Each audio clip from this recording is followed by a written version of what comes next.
2022-ci il yanvarın 4-də Bakının Xətai rayonu General Şıxlinski küçəsi ev 51, mənzil 27-nin hamam otağında 31 yaşlı Nahidə Əliyeva qətlə yetirilib. Dərhal polis və prokurorluq əməkdaşları hadisə yerinə cəlb olunublar. Hamam otağından Nahidə Əliyevanın başı və çiyin hissəsindən qolları kəsilmiş halda meyidi aşkar edilib. Polis əməkdaşlarının keçirdikləri axtarış tədbirləri ilə hadisəni törədən 35 yaşlı Orxan Əliyev saxlanılıb. Polisə də məhz Orxanın bacısı bu barədə zəng edərək məlumat verib. Faktla bağlı Xətai rayon prokurorluğunda Cinayət Məcəlləsinin 120.1-ci qəsdən adam öldürmə maddəsi ilə cinayət işi başlanılıb. Məlum olub ki, Nahidə Əliyeva əvvəllər Lider televiziyasında çalışıb. İstintaqla müəyyən edilib ki, yanvarın 4-ü saat 13 radələrində Orxan Əliyev yaşadığı mənzildə həyat yoldaşı Nahidə Əliyevanın ona xəyanət etməsindən şübhələnib. Bu zaman aralarında mübahisə yaranıb. Orxan mübahisə zamanı qısqanclıq zəminində onu öldürmək qərarına gəlib. Üzünə yumruqla 2 dəfə zərbə vurandan sonra saçından tutub, qadını sürüyüb hamam otağına aparıb. İsrarla kəlmə-i şəhadət söylədib, mənzildə olan mətbəx bıçağından və baltadan istifadə edərək başını bədənindən tam ayırıb. Şiddətli ağrılarla işgəncə verərək arvadını xüsusi amansızlıqla öldürüb. Öldürdükdən sonra onu soyunduraraq həmin kəsici və çarpıcı alətlərlə meyidi müxtəlif hissələrə bölüb. İş üzrə dindirilmiş Orxan Əliyev bildirib ki, 2015-ci ildə doğma BBC qızı Nahidə Əliyeva ilə ailə qurub. Nikahdan bir övladları dünyaya gəlib. Evlənəndən sonra yoldaşım, qızım və anam Minarə ilə birlikdə General Şıxlinski küçəsi 51 ünvanında yaşayırdıq. Son illər Nahidənin mənə yalan danışmasından, həmçinin mobil telefonu vasitəsilə məni izlətməsindən şübhələnməyə başladım. Qadının kiminlənsə danışmasını və ya yazışmasını görməmişəm.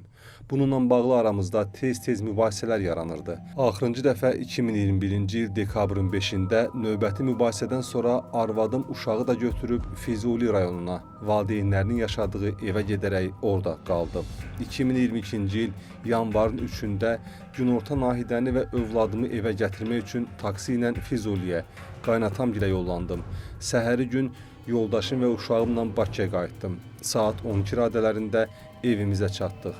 Bir qədər keçdikdən sonra anama uşağı da götürüb bacımgilə getməsini bildirdim. Orxan bundan sonra mənzildə yoldaşı ilə tək qalıb. Nahidədən ona kiminlə xəyanət etdiyini soruşduqda qadın heç kəslə yaxın münasibəti olmadığını deyib. Arvadımın xəyanət etdiyini hiss etdiyim üçün onunla çox əsəbi vəziyyətdə danışmağa başladım. Nahidəyə düzünü söyləməsini, xəyanəti bağışlamayacağımı və bunun cəzasının ölüm olduğunu bildirdim. Yoldaşım xəyanət etmədiyinə and içəndən sonra əsəbləşdim. Bundan daha da qəzəbləndim və yalandan Allaha and içməməyini söylədim.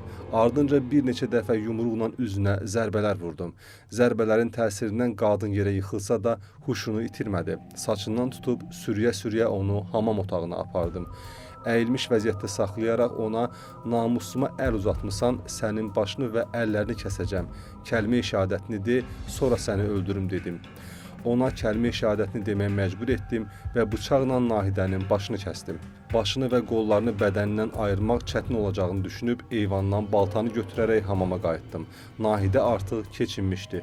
Onun başını bıçaqla kəsərək bədənindən tam ayırdım. Sonra qollarını kəsmək üçün əynində olan paltarları çıxartdım və onları plastik tasa atdım.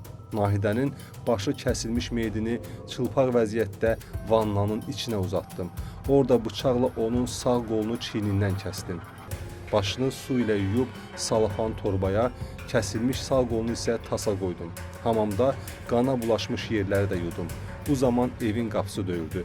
Qapının gözlüyündən baxanda anam və bacımın gəldiyini gördüm. Onlara getmələrini bildirsəm də israrla qapını açmağımı istədilər. Yezdən də səsini çıxararaq orada olduğunu, qapını açmayacağı təqdirdə polisə zəng edəcəklərini dedi. Qapını açaraq onlara artıq gec olduğunu və Nahidəni öldürdüyümü bildirdim. Zərər çəkmiş şəxsin hüquqi varisi Sahəddin Həsənov ifadəsində göstərib ki, 2021-ci il dekabrın 5-də qızının qaynanası ona zəng edərək gəlib Nahidəni yaşadığı evdən aparmasını xahiş edib. Səbəbini soruşduqda qadın bunu telefonla yox, sonradan üz-üzə deyəcəyini söyləyib. Həmin gün Bakıya gəldim, evə daxil olanda Nahidənin üzündə xəsarət izləri gördüm. Orxanın anası və bacısı bildirdilər ki, onların arasında tez-tez mübahisələr olur. Kürəkəni narkotik maddələrdən istifadə edirdi. Axırıncı dəfə Nahidənin mobil telefonunu onun başına çırpıb və baş verənlərlə bağlı qızımın heç bir günahı olmayıb. Qızımı götürüb rayona apardım. 2022-ci il yanvarın 3-də Orxanın anası zəng edib oğlunun ailəsi ilə barışmaqdan ötürü rayona gələcəyini dedi. Axşam kürəkənim gəldi və bizdə qaldı. Nahidəyə Orxanla getməməsini, sonradan onu özüm aparacağımı desəm də, qızım razılaşmayaraq səhəri gün əri ilə birgə Bakıya yola düşdü. Həmin gün Orxanın bacısına zəng edəndə o heç nə izah etmədən tez bir zamanda Bakıya gəlməyimi dedi. Qızımın yaşadığı ünvana çatanda Nahidənin qətlə yetirildiyini bildim. Şahid Elmir Həsənov bildirib ki, qaynanası evin qapısını açarla açmaq istəsə də qapı içəridən bağlı olub. Qapını döydükdə Orxan aqressiv şəkildə bizdən çıxıb getməyimizi tələb etdi. Polis çağıracağımızı bildirdikdə Orxan qapını açdı. Mənzilə daxil olanda qohumum yarıçılpaq şəkildə əllərini sağa-sola yelləyərək arvadını öldürdüyünü dedi. Qaynanamın arxasınca tez eyvana getdim, çünki Orxanın Nahidəni eyvandan aşağı atmasını düşündü. Sonra hamamın qapısını açıb tasın içində insanın qolunun olduğunu gördüm və tez qapını bağladım. Yoldaşımla qaynanam hamama girmək istəyəndə onları içəriyə qoymadım. Orxan polisə təslim olacağını söyləyərək paltarlarını geyindi və mənzildən çıxdı. Orxan getdikdən sonra yoldaşım 102 xidmətinə zəng etdi və həmçinin binanın komendantını çağırdı. Təxminən 10 dəqiqədən sonra polis əməkdaşları gəldi. Şahid ifadələrindən məlum olub ki, qardaşı Orxan Əliyevi 2021-ci ilin dekabr ayında narkoloji dispanseri aparıb və orada müayinə zamanı qanından narkotik maddələr aşkar olunub. Buna görə həkim ona müalicə təyin edib. Kompleks ambulator məhkəmə psixoloji ekspertizasının rəyinə görə Orxan Əliyev hərəkətlərini idarə etmək iqtidarında olub. Onun əməli Cinayət Məcəlləsinin 21-ci anlaqsızlıq maddəsinin təsiri altına düşməyib. Məhkəmə iclasında Orxan Əliyev xüsusilə ağır cinayət törətməkdə özünü təqsirli hesab etsə də əməlindən peşman olmadığını bildirib. Azərbaycan tarixində atılmış 5 ən yanlış addım kitabı yenidən nəşr olunub və tamaşaçıların, oxucuların uzun müddət gözlədikləri bu kitabı hazırda ekranda gördüyünüz nömrə ilə əlaqə saxlayaraq əldə edə bilərsiniz. Qeyd edim ki, kitab Mayak nəşriyyatında yenidən redaktə olunaraq daha nəfis tərtibatda sizin qarşınızdadır.